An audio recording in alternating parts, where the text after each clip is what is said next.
Drew Barrett of Harvard explores the power of dreams to give us insights we might never otherwise have. We can see things much more clearly when we think about them in dreams. And it also helps us think outside the box. Our associations are looser and more intuitive and less linear. The classic symbol of science, the periodic table of the elements, is said to have come to the Russian chemist Dmitry Mendeleev during a dream. In 1844, American inventor Elias Howe was trying to design his first sewing machine, but he couldn't work out how to make it hold the needle. One night he dreamed of being attacked by cannibals with spears. And as he woke up in terror, the last thing he saw was that all of their spears had the hole at the pointed tip of the spear, and he realized that's where you put the hole in a sewing machine needle.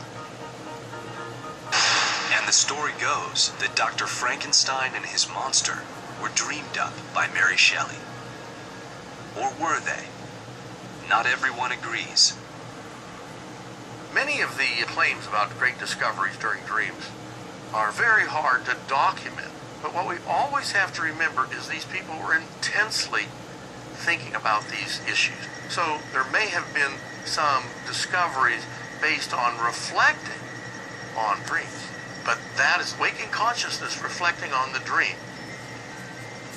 But even if famous creators achieved their breakthroughs after waking, dreams can still claim some of the credit, according to sleep researcher Sarah Mednick. What stage do you think this is? Looks like stage 2, actually. Right, because you're asleep. In a recent experiment, she recruited volunteers to play a series of word games that demand creative leaps. We define creativity as putting together disparate ideas in new and useful combinations. So what we have is 3 different words, and we have people trying to find a 4th word that goes with those words. And so what they have to do is find a new connection that's not their direct associate, but a more remote associate. Before playing, volunteers like Tristan are shown examples. Try these next 2. Surprise, line, birthday. Present? No, very close. The answer is party. So surprise party, party line, birthday party. After the game, Tristan's next assignment is to nap. Mednick monitors his sleep cycles and eye movements. 60 minutes later, he appears to be entering REM sleep. So here we have a lot of rapid eye movements. You can see this is indicating he's probably having a dream right now, and we can even see... Only a third of the volunteers take naps like these. The others either rest quietly or are awakened before entering REM sleep. Then everyone plays a new word game. I was looking for a REM result for creativity. I definitely thought we'd be able to find it. I was surprised by the magnitude. Those who had REM sleep scored 40% higher, but quiet rest or non-REM sleep produced no benefit whatsoever. The reason why we think that REM sleep helps you with creativity is because REM sleep is a very active time in your brain. Sometimes your brain can even be more active than during waking, and you actually have these different areas of the brain that are speaking to each other. So it's actually able to start to free associate amongst its own ideas and memories. Clearly, REM sleep can boost creativity. But do REM dreams have anything to do with it?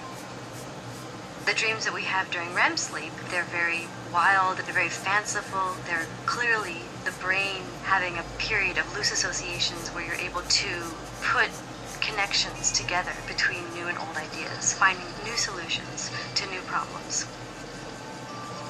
This ability to harness the creative power of dreams is not just the preserve of genius. It seems that with a little REM sleep, many of us can also do it.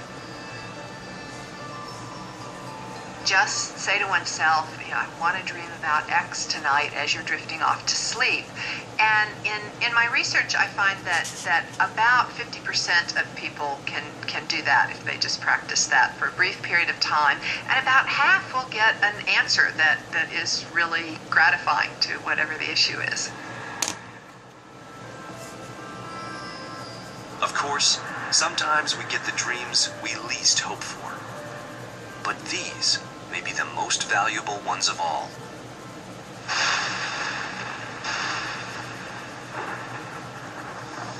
It's dark outside, kind of raining, very, very scary, ominous. There's like this kind of spaceship. With these huge chains was this big stone tablet all inscribed with hieroglyphics. Suddenly, I jump off the bed. I want to run into my parents' bedroom. There's a long hallway I have to go through to get there. And then just at that moment, this hand and arm and body reaches for me. This is the giant made of shadows. No doubt, such episodes are terrifying. But could it be we need them? Antti Revonso is convinced of it. He's a Finnish scientist who collects nightmares. He has concluded that many of the bad dreams we have today are the same as those experienced by our ancient ancestors.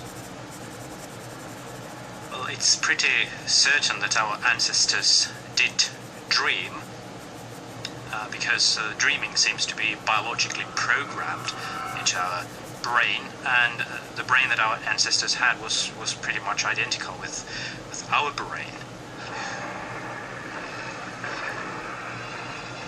And we know that our ancestors lived in an environment which was full of all sorts of fatal dangers. The same dangers, Revonso says, often show up in nightmares today, particularly in those of children.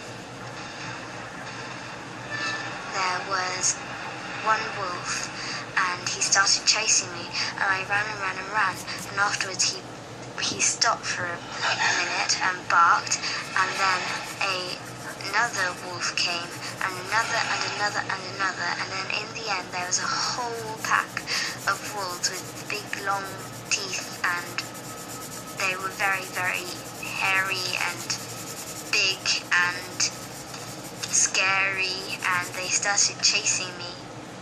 According to Revonso, our ancestors had such dreams and bequeathed them to us because they were indispensable rehearsals in the struggle to survive. The nature of bad dreams and nightmares is that they contain threatening events, and they force us to go through those simulated threatening events in order that in the waking world we encounter similar or different kinds of threatening events, and then we are more prepared to survive those when we have been training for them in our dreams. Revonso believes this mechanism for rehearsing stressful events stays with us for all our lives. But as we grow up, dreams about wild animals are replaced by modern horrors. I was dreaming that I couldn't find the class, and then my friend had to come to this class, and I couldn't find her either, and she couldn't find me, and on my way to the class, I opened the door of the elevator, and I hit a little girl, and she died. Adults have very modern types of nightmares and bad dreams, like losing your wallet, crashing your car, or something like that. So it seems our brain is capable of adjusting itself and including more modern threats. According to Revonso, we should be thankful for these fearsome visions, which may exist to help us survive. Bad dreams and nightmares are a good thing. They force us to be prepared for similar events in a waking world. Without nightmares and bad dreams, there is a good chance that humanity wouldn't be here. But if dreams are so important to our waking lives, what if one day they just stopped? Would we lose our capacity to learn, prepare, anticipate? Could such a thing happen? According to this man, it does.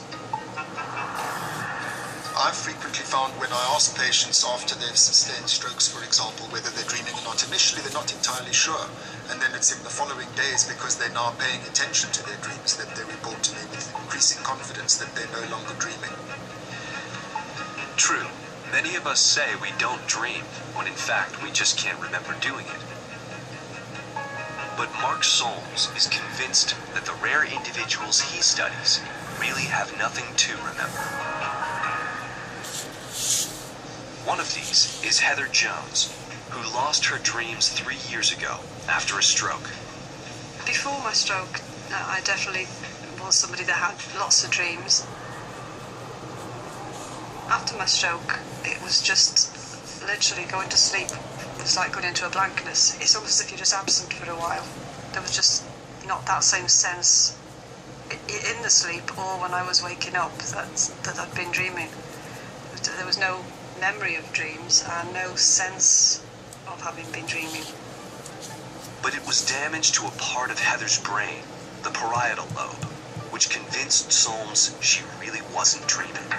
Parietal damage like Heather sustained frequently stopped dreaming completely in the early stages after the onset of the damage.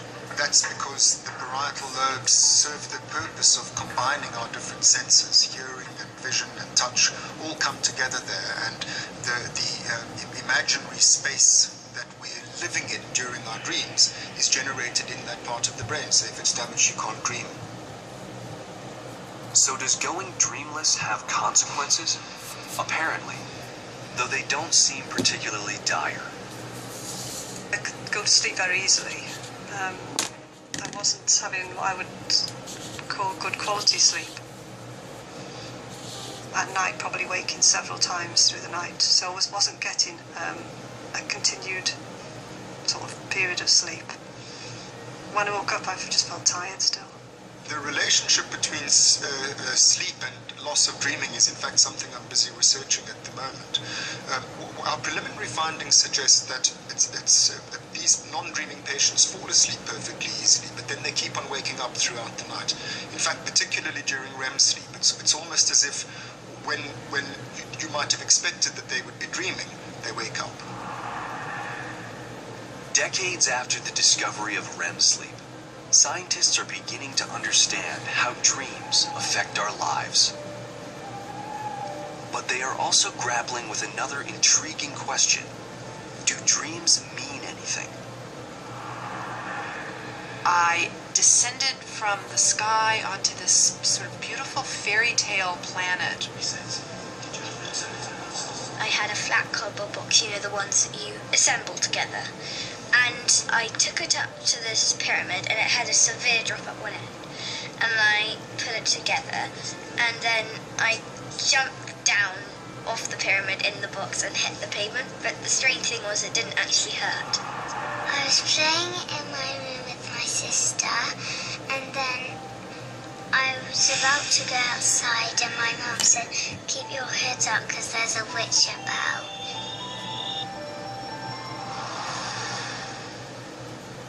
My interest in dreaming as a scientist is, boy, I just want to understand these things.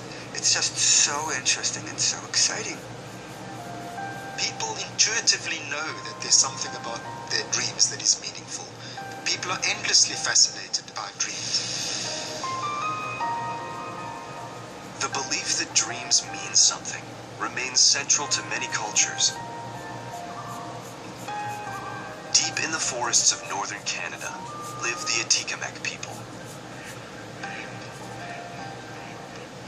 Interpreting their dreams is part of the tribe's daily life.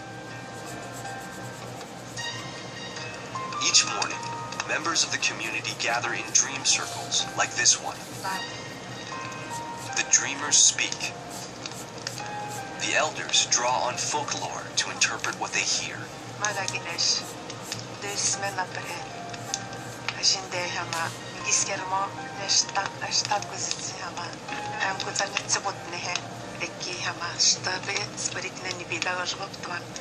One elder who practices dream interpretation is Marianne.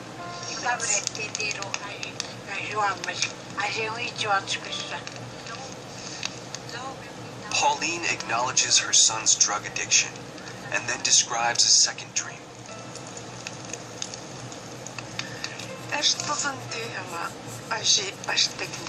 että sä oot magneetten päivän potteessa. Sitten tätä mitä mä tekin. I vasta sitä. Mutta kun ne on joku sirogi simmettäkin. Mä saanut sitä mä yritin tienata ja aamat. Joku siis niin